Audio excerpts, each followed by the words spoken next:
सोचो एक मशीन तुम्हें इतनी तेज घुमा रही है कि तुम्हारी बॉडी का 8 गुना प्रेशर तुम्हें महसूस हो रहा है, या फिर तुमको -30 डिग्री सेल्सियस के साइबेरियन जंगल में जाके फेंक दिया जाए सिर्फ तुम्हारी सर्वाइवल इंस्टिंक्ट के बेसिस पर। तो क्या तुम सर्वाइव कर पाओगे? मैं किसी मूवी की बात नहीं कर रहा हूँ, ये एस्ट्रोनॉट्स की रियल ट्रेनिंग है। आज इस वीडियो में हम जानेंगे कि एस्ट्रोनॉट बनने के लिए किस हद तक जाना पड़ता है और क्या आप इस ट्रेनिंग को सर्वाइव कर पाओगे या फिर नहीं। तो चलो वीडियो की शुरुआत करते हैं।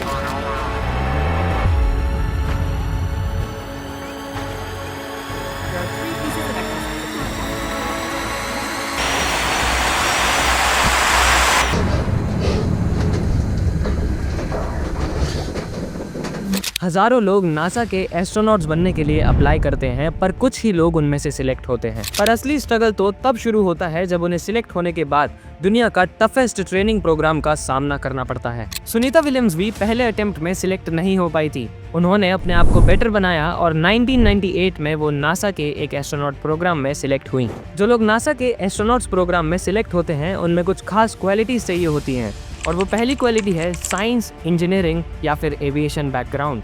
एस्ट्रोनॉट्स को एक्सट्रीम स्पेस कंडीशन में काम करना होता है, जिसमें टेक्निकल नॉलेज और प्रॉब्लम सॉल्विंग की स्किल्स बहुत ज़रूरी होती हैं। फिर आता है पीक फिजिकल फिटनेस।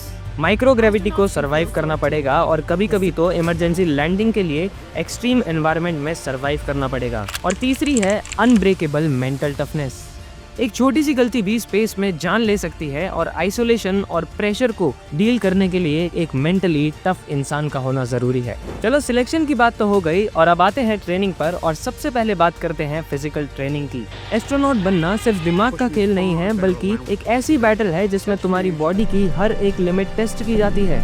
नासा के G-फोर्स टेस्ट में एस्ट्रोनॉट्स को हाई स्पीड सेंट्रीफ्यूज मशीन में बिठाया जाता है, जो उन्हें 8x ग्रेविटी पर एक्सपोज करती है। मतलब उनका अपना बॉडी वेट 8 गुना बढ़ जाता है। एक बार जॉन यंग नाम का एक यंग फाइटर पायलट था जिसका एंड्योरेंस एक्सेप्शनल था।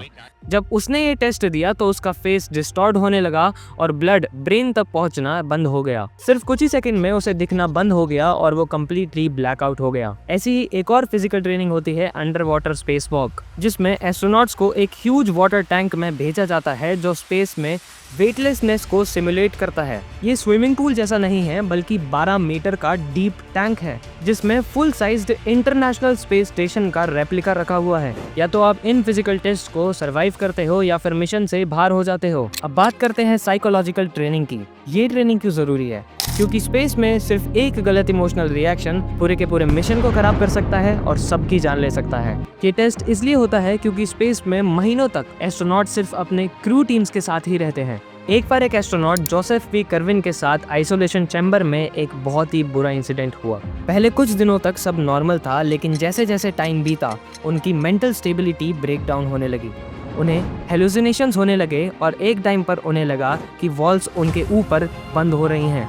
तो फिर एक दिन उन्होंने नासा ऑफिशियल्स को इमरजेंसी सिग्नल भेजा और बोला, मुझसे नहीं होगा, मुझे यहाँ से निकलना है। ये सिर्फ कर्विन के साथ नहीं हुआ, काफी सारे और एस्ट्रोनॉट्स ने भी पैनिक अटैक और डिप्रेशन को रिपोर्ट किया है। अगर एक एस्ट्रोनॉट स्पेस में मेंटली अनस्टेबल हो जाए तो उसका इम्पैक्ट पूरे के पूरे मिशन पर पड़ सकता है। ये साइकोलॉजिकल ट्रेनिंग के और भी तरीके हैं, जैसे कि एक्सट्रीम स्लीप डेप्रिवेशन। एस्ट्रोनॉट को सिर्फ 4 घंटे की नींद मिलती है और उसके बाद उन्हें complex mathematical and technical problem solve करनी होती है। कभी कभी नासा अपने एस्ट्रोनॉट्स की ऑक्सीजन और इलेक्ट्रिसिटी को इंटेंशनली कट कर देता है उनका रिएक्शन देखने के लिए। सुनीता विलियम्स ने एक बार कहा था कि इन ट्रेनिंग में उनका सबसे बड़ा चैलेंज है पेशेंस और फोकस को मेंटेन रखना। इन एस्ट्रोनॉट्स को ये भी सिखाया जाता है कि किसी फाइट को कैसे हैंडल करना है, क्योंकि मान लो 2 एस्ट्रोनॉट्स के बीच में लड़ाई हुई तो स्पेस में कितना डेंजरस चीज हो सकती है। अब आते हैं सर्वाइवल ट्रेनिंग पे। मान लो अगर रॉकेट क्रैश हुआ या फिर आपको इमरजेंसी लैंडिंग करनी पड़ी, तो आप वहां पर कैसे सर्वाइव करोगे? सुनीता विलियम्स को विंटर सर्वाइवल ट्रेनिंग में भेजा गया था, एक ऐसी जगह जहां स्नो कवर्ड फॉरेस्ट, भूख और एक्सट्रीम ठंड ने उनका टेस्ट लिया। एस्ट्रोनॉट्स को सिर्फ एक बेसिक सर्वाइवल किट दी गई थी, बिना किसी हीटर और रेडी टू ईट फूड के। यहाँ पर एस्ट्रोनॉट्स टीम वर्क की इम्पोर्टेंस को समझते हैं, क्योंकि अगर एक भी इंसान केयरलेस हुआ तो पूरी टीम को भुगतना पड़ेगा। सर्वाइवल ट्रेनिंग में और भी ट्रेनिंग्स होती हैं, जैसे कि fire escape drills. Space capsule में अगर फायर ब्रेकआउट हो जाए तो एस्ट्रोनॉट्स को सिर्फ सेकंड्स में इवैक्यूएट करना पड़ता है। एक बार अपोलो 1 मिशन टेस्ट के दौरान आग लग गई थी और एस्ट्रोनॉट्स एस्केप नहीं कर पाए। इसकी वजह से नासा ने ये ट्रेनिंग इवन टफर बना दी।